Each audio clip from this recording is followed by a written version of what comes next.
Hello and welcome to the show. I am here today playing some more Dirt Rally. Now, with the full release of this game, not only were there some new Rallycross vehicles added, there were some more cars added to the various categories of rally cars. So that is what I'm going to take a look at today. We're going to go into custom event. We're going to head to Greece for this one. I haven't driven Greece for a little while. This is one of the first locations to come to this game. So yeah, we're going to head to Greece. We're going to do 3 stages around here. I was hoping to get 3 sprint stages. That will do nicely for... Well, that's quite a long stage for a sprint stage, but never mind. Can we... no, we can't get rain in Greece. Okay, we'll stick it all during the day. Some half decent conditions for this one. Now, the vehicle that we're going to be driving today, 1960s category, is the Renault Alpine, the A110. Perhaps the kind of optimum vehicle, really, in this category when you consider it's over £100 lighter than the Mini. I didn't realise just how absurdly light the Alpine was. Yeah, it's over £100 lighter than the Mini and has 35 more horsepower. It's 20 more power than the Fulvia and considerably lighter. I mean, you know, the Fulvia is very, very light, but it's not quite Alpine levels of lightness. And the Alpine is rear-wheel drive, so this is perhaps the optimum vehicle, certainly, in this category. I would expect, just looking at the statistics on it. I've had a quick go with the car, and I do quite like it. It's quite fun doing these events with some of the older rally vehicles. Yeah, of course, you know, the modern cars are blisteringly fast, and the Group B cars are utterly terrifying. But sometimes it's just good fun to have a go with these older, you know, slightly less powerful vehicles. They can still be very entertaining and can still be quite challenging to drive around here. Okay, we shall get to the start line. Hopefully not do too much exploring of the Greek scenery. Keep this one all together on the road, and we are off. You certainly notice the bumps in the little Alpine. It is, to be fair, that the Greek stages are pretty damn rough. Probably one of the bumpiest of the rallies, this one. Oh, not quite sure if I wanted first or second through there. I probably should have put it back to first a little bit sooner. Yeah, it's quite a rough rally, this one. While it doesn't quite have the speed and the jumps of Finland, it is still a tough place to drive. Lots of hairpins around, and I think, if I've remembered correctly, this looks like the stage that has a heap of... I think it was. I remember the little track diagram at the loading screen. This is the one with an awful lot of hairpins. Not too much in the way of a fast corner. Bloody hell, that was a fast first sector compared to the AIs there. I will take it. I even made a couple of slight errors. Almost climbed the banking and a wrong gear at one point. Hey, now we start finding the bumpy sections. I've got to say, I spent probably a couple of months where I didn't really play very much Dirt Rally. I've been getting into it a little bit more. The last couple of weeks, been really enjoying driving on this game. It's just such a glorious challenge, trying to thread these cars through such narrow roads. I've been playing some of the old rally games, and there'll be videos coming on them later, and they just don't quite have the same I say level of challenge. They are still challenging, but they have kind of much wider roads. They're kind of the rally games that I grew up playing, and then you come to this one here that is, everything is very, very narrow. It's all very challenging. It's fantastic that they went for that route, that they didn't try and curb making it just that little bit more accessible to everyone. They stuck with the guns of going for a proper challenging rally game, and I'm very glad of that. This stage here is certainly not the narrowest. There are some bits in all sorts of countries that have some horrendously tough roads. Yeah, this bit here is actually quite nice as we go between the hairpins. Yeah, I love the challenge. I love the challenge of Dirt Rally. This Renault Alpine is a great handling little car. Or if you don't get things a little bit unhappy. Now, I'm assuming at least, being rear-engined, it has caught me out a couple of times. I believe that it is because of the rear-engine nature that I spun the car a few times under some heavy braking at one point. The rear end got away from me, went round, sort of a complete 360. It's very easy to, or I've found at least so far with this car, it's very easy to have heavy braking somewhere. Oh dear, that was not quite a perfect line through there. yeah, you have sort of heavy braking through a section, perhaps with a slight, sort of like maybe 6 corners, and yeah, you just lose the back end, and once it starts going in this car, very, very hard to catch it again. It will go round incredibly quickly, snap on you. Although, all of the times that I have spun this car, it's been a full, oh, there we go, it's been a full 360. I've ended up pointing back in the direction I wanted to go and could keep going with my rally. So, yeah, I mean, that's at least something. With it, we are actually careful with the banking. I don't quite know where I'm going up here. We are going to have, we've lost some time. That was a scruffy final sector. From me there, yeah, made a couple of silly mistakes and all of that. We've still got a huge lead though. I'm quite surprised from all of that. Okay, well, the only other, the closest Alpine, 5th and 7th, and there's one all the way down in 12th. Okay. We've got a Fulvia chasing us this one. That's a healthy lead. I was not quite expecting to.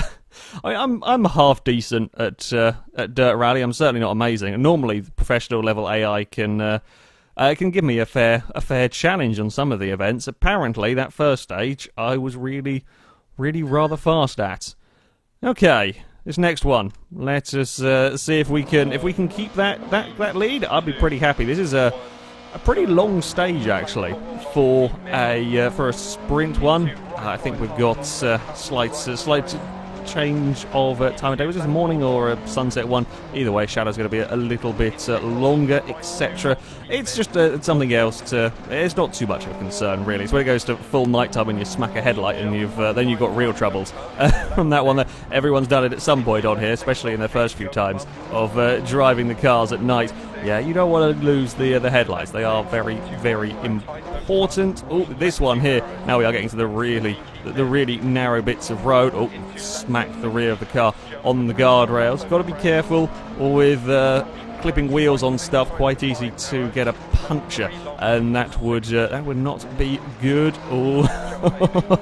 Playing it a little bit risky. Yeah, now we're starting to get into the really narrow sections. Even worse, there's tree-lined roads around here. You are coming to almost completely blind corners. Very hard to see around them.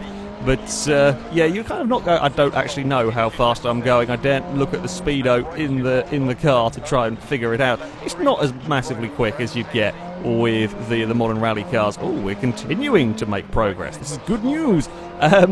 Yeah, it's not as massively fast as the modern rally cars, but then you don't quite have the grip, or with these vehicles, you don't quite have the brakes, and there's still certainly plenty of challenge. In some ways, I do quite prefer driving these vehicles, trying to get the most out of the slightly less sophisticated cars. Oh, we got a I don't know what happened there. I might have either I asked too much of the car, or we clipped a rut. Something just hit the vehicle sideways.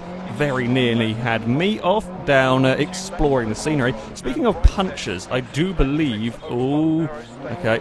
I'm getting caught on some of the. I've got to stop pushing it so hard. We're getting caught on the bumps on the outside of the course.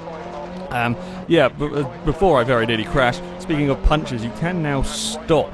If you get a puncture sort of early on in the stage, you can stop, repair the puncture. You lose a certain amount of time, but it is a thing that you can do. I think there's a couple of updates ago, actually, that was added. So, yeah, if you do lose a tyre early on in, one of the longer stages or whatever, you can repair the car and keep going, which is quite a cool little thing, because, you do see them do that in actual rallying. They'll pull over, they often carry spare wheels and so on, which is a neat little feature. Somehow we've made another 2 seconds in all of that, despite being horrendously out of shape. Maybe I've got better at Dirt Rally, maybe with a little bit more practice, or maybe just this is a really good car for this category of racing. I'm not particularly confident down here, so we're just going to be a little bit careful. I've already had a couple of silly mistakes.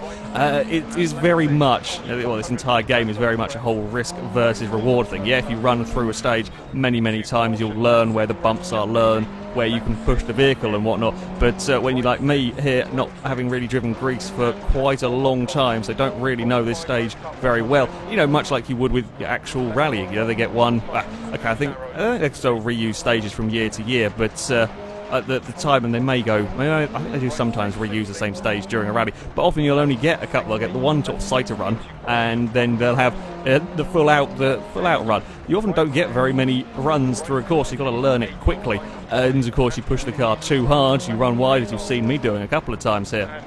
That can cost you quite a lot of time. And now I'm slightly worried about making silly mistakes. I just wasn't quite as quick through that sector. We still have a nice cushion though, a 4-second lead as we don't get the car too excited. That is definitely one of the sort of tricks with this Alpine. If it does start sliding, very hard to kind of stop it from rotating.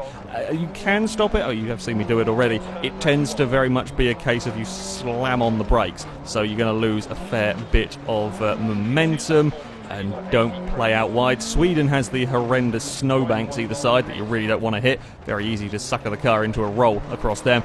Yep, I have done it many a time, but Greece, it's all about the little kind of bumps and ruts that are around lining the outside of the course. Hey, we're good.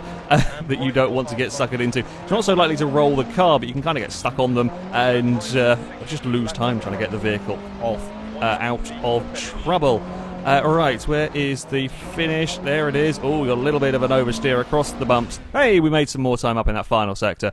Wasn't my greatest day. I was definitely much better at the previous one, but we have maintained our lead. Hey, a Mini came up into second, and another Alpine up into fourth. 55 seconds down. That's some serious difference. And we have got some cars having some. Look, a Lancia was overheating. What a surprise. All of that. Someone had electrical failure in a Mini as well. The Renaults didn't break though. I mean, one of them was quite slow, but they didn't break. We are 24 seconds up after the first two stages. That's quite a nice, healthy little lead. I was not expecting to find myself that far ahead. The first stage did do me rather well. So as we head on to stage 3, we are probably not going to have too much damage to repair on the car. No, indeed, we've ran it wide in a couple of places, so that probably didn't help things. Brakes have got the most damage. I'm guessing that's just from wear in usage, although yeah, I guess I clipped the wheels sort of. No, the wheels are still in fair good nick, so yeah, I guess that's just kind of usage. We shouldn't have any problems with. No, indeed we don't. Under 18 minutes to fix all of the bits. We're going to have 100% condition on everything as we go into this next stage, which is really rather nice at the end of the day. Right, let's try and not lose a 20-odd second lead. That'd be very silly. Let's see if we can manage to not throw that away, and that's not a good way to start. One thing that I will kind of felt slightly disappointed about with this game is with my driving at the moment. That was terrible through that hairpin. I do apologise. I've been doing fairly well up until then. One of the things that I have felt they kind of missed a trick slightly with this one is the damage on the vehicles. Now, I'm not talking about actual sort of the damage model. Yeah, if you smack the car into some trees and whatnot, the damage model is very, very good on the car. I'm talking about sort of mechanical failures and so on. Now you see on the scoreboards at the end, which is why I mentioned it, the cars, some of them have got overheating. You'll often see them with quite an array of different things. This particular rally has been quite good for vehicles not having stuff falling apart. I've often seen, the top, I say the top, sort of the bottom 8 cars, or even sometimes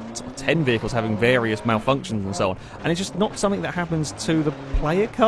As such, you can't have an electrical failure. As far as I'm aware, unless there is a absolutely tiny percentage chance. I've played quite a number of hours on here and never had, things like an electrical failure. I know random mechanical failures are things games don't really like to do. Very few, certainly very few modern games. I can't think of any that have random mechanical failures. Yeah, they'll have damage. You can get punctures and so on if you clip a rock and so on. But actually, adding random mechanical failures, games don't really like to do. I can kind of understand to an extent why, because no one likes to have their race ended by something completely out of their control. And in a game world, well, you don't have to. In real world, yeah, of course, mechanical failures can befall someone leading a race or whatever position they may be in. With last lap, and the tyres go down, or in Van Gisbergen's case, the car ahead can dump oil on the track and have him off in the sand trap. But, things like that do happen in racing, and I wish more games would include that. I thought Dirt Rally might brave it when I was seeing, the AI cars having these random failures, but it's not a thing that happens. And while, yes, you can at times feel quite hard done by when it happens to you, also the races where that happens are often the most memorable. I always remember I was playing a very old Grand Prix game. I can't remember what on earth it was called, but it was a very old Grand Prix game, and the car that I was driving at the time had a gearbox failure halfway through the race, and it wouldn't go, I think it was third gear or fourth gear, something like that. It wouldn't go into one of the gears, so I had to manage the rest of the race with this gearbox failure. And the races like that, I remember that race more than any other race I ever did on that game. I remember that race because I was fighting the gearbox for half of the time. And it's things like that that really stick in your memory of a game. And I feel like Dirt Rally could have potentially done something with that. I don't know whether that might be something that's looked at in the future with this game. I think it'd be a very cool thing to have. Oh dear, I've overcooked it big time down there. It's something that I think this game could potentially benefit a little bit. If you make the occurrences rare enough so that it doesn't ruin an entire career mode with constant. Maybe you could even make it part of the thing. If you don't maintain your car well enough, you're more likely to have mechanical failures and so on. And maybe not necessarily make them all completely and utterly catastrophic, but make it something that you have to work with. And so it's just little things like that I think could have been quite a neat thing for Dirt Rally to have done. Perhaps a little bit of a missed opportunity. I've held my lead in that one. Got a bit distracted, but held my lead. 7 seconds. Jesus, the gaps are massive after second place. I think I might have to put the difficulty up slightly. I wonder if it is, again, much like it does with a rallycross, kind of scales the field. In the rallycross race, it scales your field to your speed. Certainly, that's what it seems like. So I wonder if it has scaled second place to my speed. There's a fair gap. They say they've got a car misfiring. Again, that could have been something that could have happened to a player car, and you've got to try and survive that stage, or with a car misfiring and so on. It would be an interesting. I would love to see it in Dirt Rally. I think this is perhaps one of the best games that you could have that in. It's challenging enough as it is, but having to then worry about something else with the car. So I feel that's perhaps a little missed opportunity. But as ever, the rally stages, the rally racing is exquisite fun on here. Fantastic experience. There's very little quite like it out there. And this Alpine is a great vehicle. Really like driving the Alpine. These classic rally cars are just as much fun as the modern counterparts. Yeah, not quite as quick as them perhaps, but a hell of a lot of fun to go racing with. So if you haven't picked up Dirt Rally yet, I highly recommend it for many hours of fun. I didn't actually have very much in the way of spectacular crashes in this one, which is good for me. I did quite well. I'm pleased with myself in all of this. There can be some very spectacular crashes if things go wrong, and certainly it's very easy to spin this Alpine. Again, I managed to get away with it, only had a couple of little scares from the Renault. Not quite sure what's going on with the replay here, with it falling in and out of focus, but never mind. That was it for having a go with the little Renault Alpine. Thank you very much for watching, and until next time, goodbye.